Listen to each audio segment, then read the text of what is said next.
नमस्कार मंडळी, माझ्या चॅनलमध्ये तुमचं पुन्हा एकदा मनापासून स्वागत आहे। आज मी तुम्हाला शेंगदाण्याचे पौष्टिक लाडू कसे बनवायचे ते दाखवणार आहे। तत्पूर्वी माझ्या चॅनलवर नवीन असाल तर प्लीज सबस्क्राईब नक्की करा।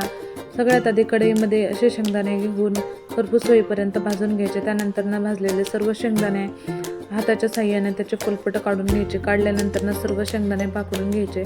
पाकडल्यानंतर या शेंगदाण्याचा आपल्याला कूट बनवायचा आहे।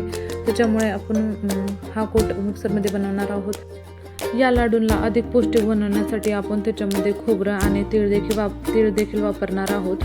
ही तीळ आणि खोबरे यांना थोड्याशा तुपामध्ये कढईमध्ये छानसं भाजून घ्यायचं आणि भाजल्यानंतर काढून ते मिक्सरमध्ये बारीक करायचं। मला हे दाखवायचं होतं परंतु मी हे दाखवायला विसरले। आणि तुम्ही त्याच्यामध्ये काजू बदाम देखील टाकू शकता। याच्यामुळे काय होतं, हाडांना मजबूती येते आणि लहान मुलं हे आवडीने खातात। माझ्या मुलांना ही खूप आवडतं। त्यानंतर मी ह्या सर्व शेंगदाण्याचा अशा प्रकारे ते कूट बनवून घेतला। कूट बनवत असताना जास्त वेळ फिरवायचं नाही।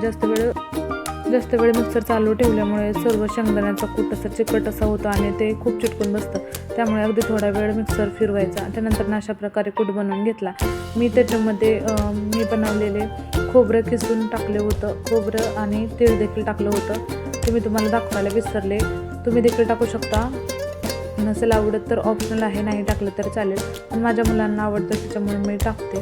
आणि त्यानंतर हे सर्व मिक्सरमध्ये बारीक करून घेतलं। बारीक केल्यानंतर एका कढईमध्ये थोडंसं तूप टाकून त्याच्यामध्ये गूळ टाकून घेतला। गूळ चांगला वितळेपर्यंत कढईत उलटण्याच्या साहाय्याने हलवत राहायचं, कारण त्यानंतर गुळाचा जास्त असा कडक पाक झाला तर आपले लाडू बिघडतात। त्यामुळे व्यवस्थितपणे हलवत राहायचं।